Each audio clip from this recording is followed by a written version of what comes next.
సప్తవర్ణాల సమ్మేళనం హోళీ మిఠాయిల్లో రారాజు మన ఆలివ్. అకేషన్ ఏదైనా ఆలివ్ మిఠాయిలతోనే. ఆల్రెడీ ఇప్పుడు మీ కొలీగ్స్ ఉండుంటారు కాబట్టి పహల్గామ్ అనేది చెప్పాలంటే మినీ స్విట్జర్లాండ్.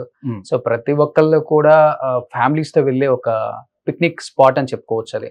సో చెప్పాలంటే ఆ స్పాట్ లో మనం చూస్తుంటే మన తెలుగు ఛానల్స్ 1 or 2 ఛానల్స్ వెళ్ళి మొత్తం లైవ్ కవర్ చేస్తే అనిపించింది మనకి అక్కడ ఎక్కడ కూడా సీసీ కెమెరాస్ లేవు. అండ్ నో చూడండి, మీరు సెక్యూరిటీ ఒక నార్మల్ దాన్ని ఏమంటారు, ఒక సిటీలో మీరు సిచ్యువేషన్స్ కి, ఒక కాశ్మీర్ లో సిచ్యువేషన్స్ కి నింగికి నేలకి ఉన్నంత డిఫరెన్స్ ఉంటుంది. ఓకే. సో ఇది ఏంటంటే ఈ ఎంటీ ల్యాండ్ ఏదంటే ఇప్పుడు మామూలుగా కాశ్మీర్ లో కొన్ని కమ్యూనిటీస్ ఉంటాయి, గుజ్జర్ బకర్వాల్ కమ్యూనిటీస్ అంటారు, నొమాడిక్ ట్రైబ్స్ అన్నమాట. అంటే వాళ్ళ దగ్గర చాలా గొర్రెలు మేకలు ఇవన్నీ ఉంటాయి. వాళ్ళు ఒక చోట ఉండరు. ఇవాళ ఇక్కడ టెంట్స్ వేసుకున్నారు, ఆ గొర్రెలకి మేకలకి అక్కడ గడ్డి దొరుకుతుందా, అక్కడ కొన్ని రోజులు ఉంటారు, ఆ తర్వాత వాళ్ళు వేరే చోటకి షిఫ్ట్ అవుతారు, అక్కడ మళ్ళీ క్యాంపింగ్ అవుతారు, అలాగ వాళ్ళు తిరుగుతూనే ఉంటారు మొత్తం సంవత్సరం మొత్తం.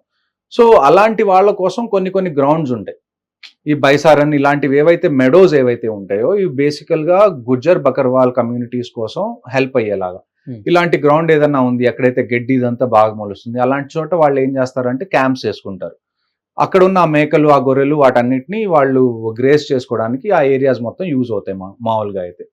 ఇంకొక విషయం ఏంటి అంటే ఈ టెర్రరిస్ట్ కి ఇప్పుడు వరకు మీరు చూస్తే ప్యాటర్న్స్ చూస్తే కాశ్మీర్ లో టూరిస్ట్ మీద డైరెక్ట్ గా అటాక్ చేయడం స్టార్ట్ అయింది రీసెంట్ గానే. ఇంతకు ముందు ఎవరైతే పిలిగ్రిమ్స్ వచ్చేవాళ్ళు, అంటే అమర్నాథ్ యాత్ర కానివ్వండి, లేకపోతే అక్కడ లోకల్ టెంపుల్స్ ఎవరైనా విజిట్ చేయడానికి వచ్చిన వాళ్ళ మీద అటాక్స్ చేయడం, లేకపోతే అమర్నాథ్ యాత్రను ఆపేయడం, ఇలాంటివి చేసేవాళ్ళు. కానీ డైరెక్ట్ గా టూరిస్ట్ మీద, అందులోనూ మీరు హిందువా, మీరు ప్యాంట్లు ఇప్పి మీరు చూపించండి, అప్పుడే దాన్ని బట్టి మిమ్మల్ని చంపుతాం అన్నది it's a very fresh thing.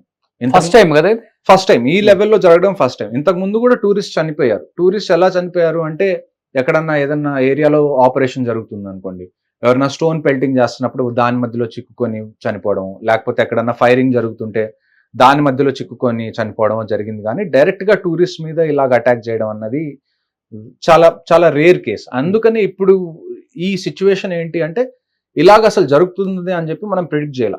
అంటే ఒక రకంగా చెప్పాలంటే we never thought they would do it in such a dirty way. ఒక మాటలో చెప్పాలంటే ఇండియన్ ఆర్మీ మీద అటాక్ అవుతూ ఉంటుంది. So we are very much okay, Indian army మీద అటాక్ అవుతుంది, మనం ఆన్సర్ ఇస్తూ ఉంటాం.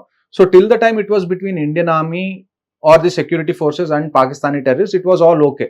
అంటే ఓకే అని కాదు, మేము హ్యాండిల్ చేసేవాళ్ళం బాగానే. But when they started targeting tourist, అప్పుడు things have change. Now they have cross the line. ఇది కొత్త ప్యాటర్న్స్ వాళ్ళు చూస్తుంది. మీరు ఇందాక వైష్ణోదేవి దాని గురించి కూడా చెప్పారు. సో ఈ రెండు చేసింది కూడా ఈ టీఆర్ఎఫ్ వాళ్ళే. ఇంకొక విషయం ఏంటి అంటే ఈ అటాక్ అందులో ఒక హాషిమ్ మూసా అని ఒక వ్యక్తిని ఐడెంటిఫై చేశారు. అతను ఏంటంటే ఇప్పుడు ఇండియన్ ఆర్మీలో పారా కమాండోస్ ఎలాగుంటారు, పారాషూట్ రెజిమెంట్స్, అలాగే పాకిస్తాన్ ఆర్మీలో స్పెషల్ సెక్యూరిటీ గ్రూప్స్ అని ఉంటాయి, SSG అని స్పెషల్ గ్రూప్స్. అంటే మనకి పారా ఎలానో వాళ్ళ స్పెషల్ ఫోర్సెస్ అన్నమాట.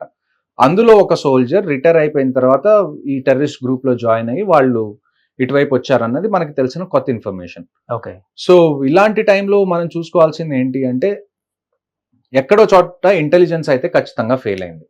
And at the same time దాన్ని ఏమంటారు, ఇలాంటి చోట మీకు CCTV కెమెరాస్ పెడతారా అంటే ఇలాంటి చోట పెట్టే ఛాన్సెస్ లేదు.